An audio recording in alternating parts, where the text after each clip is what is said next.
नमस्कार दोस्तों, कैसे हो आप लोग। तो आप लोग का स्वागत है बीएंड के ब्लॉग्स के यूट्यूब चैनल पे। तो गाइस, आज कोमल के लिए बहुत ही सैड खबर है, बहुत ही बुरी खबर है। तो बहुत उदास है वो, उनका मन कुछ ऐसा है क्योंकि उनके पता है नानी का डेथ हो गया है और आज ही हुआ है। तो मतलब रात में हुआ था, आज दोपहर में पता चला है। और काफ़ी ज़्यादा सैड थी वो, बहुत ज़्यादा रो भी रही थी। तो हमने उनको चुप कराया, हिम्मत दिया, हम कहे चलो और भगवान इनकी नानी जी की आत्मा को शांति दें और अपने जगह पे स्थान दें। और मैं और क्या बताऊं, अंदर देख के बैठी हुई हैं। इनका बहुत ही मन दुखी है। तो हम बैठे थे इनके साथ, कुछ हम थोड़ा सा इनका ब्लॉग स्टार्ट कर देता हूँ मैं। जो हुआ अच्छे के लिए हुआ, ठीक है। क्या बता? हाँ, जो होता है अच्छे के लिए होता है। और बेटू हमारी परेशान कर रही हैं, उनको लग रहा है कि पापा ड्यूटी जा रहे हैं, तो इसलिए वो भी शूज़ पहनने के लिए बोल रही हैं। पहना रहा हूँ बेटा, रुक जाओ। शूज़ क्या पहनोगी? शूज़ पहनोगी? आप मम्मा के साथ रहना, मम्मा को परेशान मत करना, ठीक है। मैं आपको अभी शूज़ पहनाता हूँ ना। अरे ये क्या था, ये क्या था? और हमारी बेटू भी, इनकी मम्मा रो रही थी, हमारी बेटू भी रो रही थी। पापा का फ़ोन है ना, ये पापा का फ़ोन है ना। तो गाइस, जो लोग चैनल से नहीं जुड़े हैं, चैनल को सब्सक्राइब कर देना, वीडियो को इन तक देखना। बाकी मैं तो निकल रहा हूँ ड्यूटी के लिए। अरे कैमरा ऑन कर ली। और चलो पहले बाबू को शूज़ पहना देता हूँ। शूज़ पहनना है ना। शूज़ मतलब इनका स्लीपर है, अभी शूज़ ही बोलती है। ये बड़ी इनको सिखाएंगे, सब कुछ इनको सिखाते हैं। सबसे ज़्यादा इनकी मम्मा इनको सिखाती हैं हर चीज़। Good morning, good night. देखो वीडियो बना रही है। क्या कर रही हो? कैमरा ऑन है फ्रेंड, वीडियो बना रही हैं।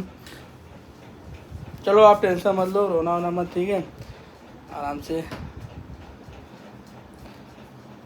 बेटा फोन दो। चलो चलो गाइस, मिलते हैं कुछ देर बाद। प्यारे बाबू को शूज़ पहनाने।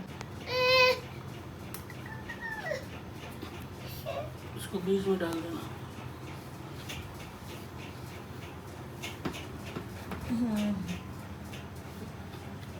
क्या हुआ बेटा? शूज पहनने के लिए रो रही हो? आ जाओ। पापा ने पहना दिया शूज ना, फिर क्यों रो रही हो? देखो, तैयार हो रहे थे ना, पैंट पहन रहे थे, हमको लगा इसीलिए रो रही है वो शूज कि पापा जाएंगे तो आ जाओ आ जाओ आ जाओ। शूज पहना दिया पापा ने। देखो, शूज पहनने के लिए रो रही थी। अरे मैं जा रहा हूँ तो फिर तुम रो रही हो यार। हाँ, बोले मत रोना ना। अरे सोचो, उनका तुम्हारी नानी का जिंदगी बन गया है ना, उम्र हो गया था 85-90 साल। मुझे कंफर्म नहीं बताया कि तुम ही बता रही थी। हैं बाबू, नहीं रो यार, नहीं रो नहीं रो नहीं रो। वो भी बोल रही है।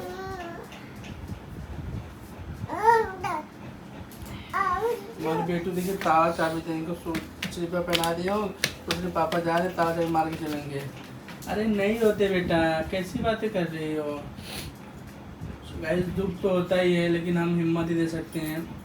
लेकिन बोलते हैं, क्या बताऊँ मैं, जिसके ऊपर बीतता है वही जानता होगा। ठीक है, चलो। लो, नहीं रोना, ठीक है। अरे रोने से भी उनके आत्मा को कष्ट पहुंचता है, ऐसा गरुड़ पुराण में लिखा गया है, मैंने सुना है। बट क्या करें, इंसान नहीं मानता है यार, रोता है क्योंकि उनसे इतनी सारी यादें बातें जुड़ी होती हैं। और बचपन में तो नानी का घर ही सबको अच्छा लगता है, क्योंकि ये जब छोटे थे तो नानी के घर, कोई नाना घर नहीं बोलता है, सब बोलते हैं नानी के घर।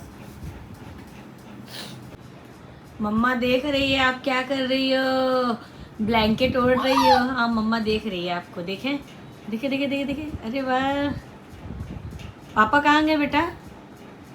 पापा कहाँ गए? ऑफिस? कहाँ गए? ऑफिस बोलो, कहाँ गए? पानी पी रही थी, टी शर्ट भिगा ली है अपना। कहाँ गए पापा? बाबू के आँख के नीचे मच्छर काट रखा है। क्या हुआ? पॉटी करना है तो गाइस इनको पॉटी लगाए बता रही है। देखो, पॉटी लगाए। ठीक है, ठीक है। हाँ हाँ, चलो ठीक है, कराते हैं। तो गाइस, अविका को सुसु लगा था, मैंने उतार दिया, वो अपना नीचे जाके कर ली। मैंने उसको वैसे भी बाथरूम में मैं उसको सिखाती हूँ कि वो करे, लेकिन कभी कभी नीचे उतर के कर लेती है। तो चलो बच्चे हैं, थोड़ा धीरे धीरे आदत पड़ेगा। जो बेड पे करती थी कम से कम नीचे करती है, फिर उसके बाद मैं सिखाती हूँ अब बाथरूम में जाए। कभी कभार बाथरूम में भी जाके करती है। उसको मैं ये भी सिखाती हूँ कि बेटा बाथरूम में करते हैं। इसके लिए मैंने उसको कितनी बार डांट भी लगाई है। तो बच्चा है, धीरे धीरे सीख जाएगी। अभी वो 2 साल की होने वाली है। और जैसे कि आपको पता ही है, आज हमारे साथ जो भी हुआ है, जो भी बुरी खबर मिली हमने आपको बताया। और बुरी खबर यही है कि हमारी नानी नहीं है, पता है आपने, मतलब इन्होंने बता रखा है आपको। और दूसरी बात ये कि हमें मतलब ना बहुत तकलीफ़ हुआ ये सब चीज़ें सुन के, देख के। दादा दादी तो है नहीं, बस नाना भी नहीं है, क्योंकि नाना को मैंने देखा ही नहीं था, कभी भी नहीं देखा था उनको। मतलब गुजरे हुए 30-35 साल के ऊपर हो गया, तो मैं 30 साल की तो हूँ भी नहीं कि मुझे पता होगा। इसीलिए वो मैं नाना को, मैंने पता है मैंने नाना का फ़ोटो भी नहीं देखा है बचपन में। जब मैं नानी उन्हीं के यहाँ जाती थी तभी का देखी हूँ, और याद भी नहीं है मुझे लगता नहीं है कि मैंने देखा है। पता नहीं, मम्मी बोल रही कि हाँ देखी हो, याद नहीं होगा। और नानी भी थी, आज हमारे बीच नानी भी नहीं रही। और ये चीज़ सुन के, देख के मुझे बहुत तकलीफ़ हो रहा है। मुझे जब से पता चला है ना, समझ लीजिए मेरे से ना खाना भी नहीं खिला रहा है। और मैंने खाना भी बनाया था, पतिदेव से बोला कि आप खा लीजिए, बोले नहीं तुम खाओगे तब खाएंगे। तो मैंने नहीं खाया, तो वो चले गए ऐसे ही, ऑफिस चले गए। खाना भी नहीं खाया बिल्कुल भी, जो मतलब बिल्कुल भी नहीं खाया, क्योंकि थोड़ा बहुत मैं ज़बरदस्ती करती हूँ तो खा लेते हैं। और अभी बहुत कम, पता है आपको, वो बोल रहा है कि डाइटिंग कर रहे हैं, नहीं खाएंगे नहीं खाएंगे। तब पर भी मैं बोलती हूँ उनको 1-2 रोटी खा लिया करो, नहीं तो इससे आपको कमज़ोरी आएगी। तो खाते, लेकिन मैंने नहीं खाया, इसलिए उन्होंने भी नहीं खाया। और मैंने बनाया था दाल चावल पनीर की सब्ज़ी, क्या बोलूं। और पता है इंसान जब अकेले रहता है ना, तो उसको और ज़्यादा याद आता है, और ज़्यादा मतलब तकलीफ़ होता है। जब तक ये थे तो तब तक ठीक था, चलो मुझे जो भी तकलीफ़ हो रहा था ये संभालते थे। मैं मतलब बहुत ज़्यादा, मैं ये जब जा रहे थे ऑफिस ना, मुझे इतना ज़्यादा रोना आ रहा था, मैं मतलब बहुत ज़्यादा रो रही थी मैं। फिर उसके बाद ये जब चले गए तो बाबू को भी थोड़ा देखना था, इनको भी दूध पिलाया मैंने। फिर उसके बाद अब बोली सूसू लगाया, नीचे उतारा मैं, और सूसू करके फिर बेड पे आ गई। और अभी अपना राइम्स देख रही है, पीछे देखिए लेट के अपना राइम्स देख रही है। लोग बोलते हैं कि टीवी मोबाइल ज़्यादा नहीं देना चाहिए, क्या करें, नहीं देना चाहिए पता है, लेकिन आजकल के बच्चे मानते नहीं हैं, देना पड़ता है मजबूरी में। खाना खिलाने के लिए, दूध पिलाने के लिए देना पड़ता है। और वो वैसे भी वही सब देखती है, A for apple, B for ball, इस सब उससे पूछते हैं ना तो सब देखती है, तो सीखती है। अच्छा है, चलो उसके लिए भी अच्छा है, मेरे लिए भी अच्छा है, क्योंकि मैं उससे पूछती हूँ तो वो बताती है। मुझे ऐसा लगता है ना कि मतलब नानी क्या एक ऐसा घर होता है कि इंसान का पूरा बचपन बीता रहता है। और अगर दुनिया में सबसे फेवरेट जगह होता है तो वो होता है नानी के यहाँ, क्योंकि बचपन में हमारा जो ज़्यादा समय सबसे होता है ना, नानी के यहाँ बीतता है। अगर आप लोग के साथ भी ऐसा हुआ होगा तो आप लोग बताइएगा मुझे, क्योंकि नानी के यहाँ एक ऐसा जगह है ना कि जहाँ मतलब मैं पहले बचपन में जाती थी ना, तो जब पापा हम लोग को लेने जाते थे, मतलब 1 महीना 1.5 महीना 2 महीना वही नानी के यहाँ रहते थे, तो जब भी जाते थे नानी के यहाँ ना, पापा लेने आते थे तो हम लोग जाते ही नहीं थे, रोने लगते थे, जाके छिप जाते थे नानी के यहाँ, छिप जाते थे। नानी के मतलब नानी हमारी जहाँ सोती थी, रहती थी, वहाँ एक चौकी है, और वो चौकी के नीचे हम लोग जाके छिप जाते थे। हम थे, हमारे भाई लोग थे, बहन थी, तो छिप जाते थे कि मतलब मुझे जाना ही नहीं है। और पहले हमारे नानी के यहाँ बड़ा बड़ा कंडाल रहता था, उसमें गेहूँ चावल सब रखा रहता था, तो उसके पीछे छिप जाते थे कि मुझे घर नहीं जाना है। तो ये सब चीज़ें नानी के यहाँ इतना लगाव हो जाता है ना कि पूछो मत। अब वैसे भी जब से हमारी शादी हुई है, हम अभी तक, हमारी शादी को लगभग 3 साल हो गए, हम अभी तक एक बार भी नानी के यहाँ नहीं गए हैं।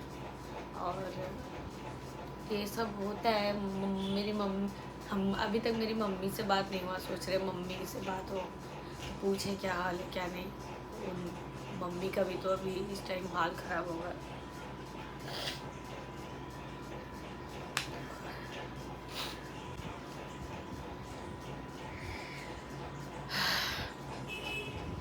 ये पल ऐसा होता है ना कि इंसान चाह कर भी नहीं भूल सकता है। और अभी मैं इतना ज़्यादा असमंजस में फंस गई हूँ ना कि मैं बता भी नहीं सकती है। पता है नानी को 2 बजे रात में, 2:30 बजे रात को एक्सपायर कर गई थी, लेकिन किसी ने मुझे बताया नहीं, ना मम्मी बताई ना दीदी बताई।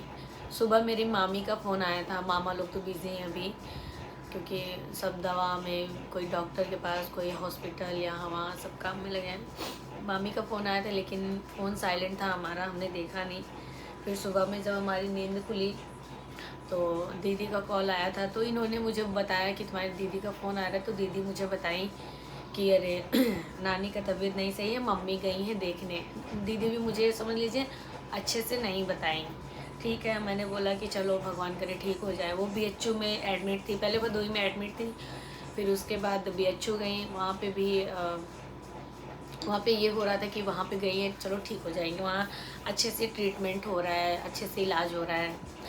फिर उसके बाद जब मैंने नाश्ता वास्ता बनाया, पोहा बनाया, चाय बनाया, फिर उसके बाद हम लोगों ने खाया। खा के हम जैसे ही बेड पे बैठे और ये बोल रहे हैं कि यार खाना बना दो, खा के मैं आज ड्यूटी जाऊंगा। हमने बोला ठीक है, क्योंकि ये खाते नहीं है ना, तो हम ज़्यादा बहुत कम बनाते हैं। जैसे जब बस अपने लिए थोड़ा बहुत बाबू के लिए एक्स्ट्रा बना देते हैं, नहीं तो नहीं।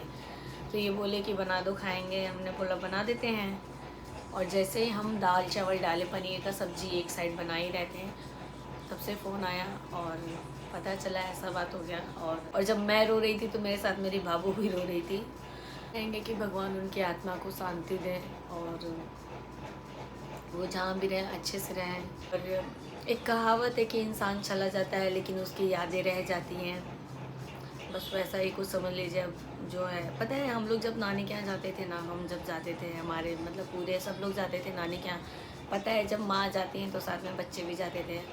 तो हम, वो जो समय था, वो जो दौर था, 1 रुपये 2 रुपये नानी देती थी ना, वो 1 रुपये 2 रुपये समझ लीजिए हमारे लिए बहुत कुछ था। वो समझ लीजिए वो 1-2 रुपये नहीं था, वो एक खुशी था कि जो आज के समय में 1-2 रुपये क्या 10 रुपये 100 रुपये 500 रुपये कोई मायने नहीं रखता है। उस समय उस दौर का 2 रुपये 1 रुपये बहुत था, क्योंकि जब भी मांगो नानी दे देती थी। और ये एक, क्या बोलते हैं, ये एक समझ लीजिए याद बन के रह जाएगा। और मैंने एक बार सोचा भी था कि चलो नानी का तबीयत ख़राब होता रहता है, एक बार जाऊंगी नानी को देखाऊंगी। कई बार उनका तबीयत ख़राब हुआ, कई बार वो सही हो गई, एडमिट हुई फिर ठीक हो गई, फिर एडमिट हुई ठीक हो, ऐसे ऐसे 3-4 बार लगातार हुआ है। बीच बीच में यही करीब 6 महीने से ऐसे हुआ। तो मुझे इस बार भी लगा था कि नानी एडमिट है, ठीक हो जाएंगी, मैं रक्षाबंधन पे जाऊंगी। तो इस बार मैंने सोचा भी था कि हाँ मैं नानी से मिलने ज़रूर जाऊंगी और नानी मेरी बाबू को भी देख लेंगी, क्योंकि अभी तक नानी मेरी बाबू से मिली नहीं है। गांव जाती हूँ तो समय नहीं मिलता है कि मैं वहाँ जाऊँ। तो इस बार मैंने सोच रखा था। यही सब बातें थी, मुझे समझ में नहीं आ रहा था मैं क्या करूँ। और आज का दिन तो बहुत ही भारी है, समझ में नहीं आ रहा है कैसे आज का दिन गुजरेगा। क्योंकि पता है मुझे ना, जब से मैंने सुना है, मेरा समझ लीजिए भूख प्यास सब मर गया है। बस बाबू को देख रहे हैं, समझ जैसे मेरा यहाँ पे बिल्कुल भी दिल नहीं रहा। मैं बार बार फ़ोन लगा रही हूँ, बार बार फ़ोन कर रही हूँ, नानी कह रही हूँ, सॉरी मम्मी को, और बार बार दीदी को लगा रही हूँ। समझ में नहीं आ रहा है क्या करूँ क्या नहीं करूँ। बिल्कुल भी जैसे दिल मन बिल्कुल भी नहीं लग रहा है, क्या करना चाहिए क्या नहीं। और चलिए इस वाले ब्लॉग को हम यहीं पे समाप्त करते हैं, मिलते हैं नेक्स्ट वीडियो में।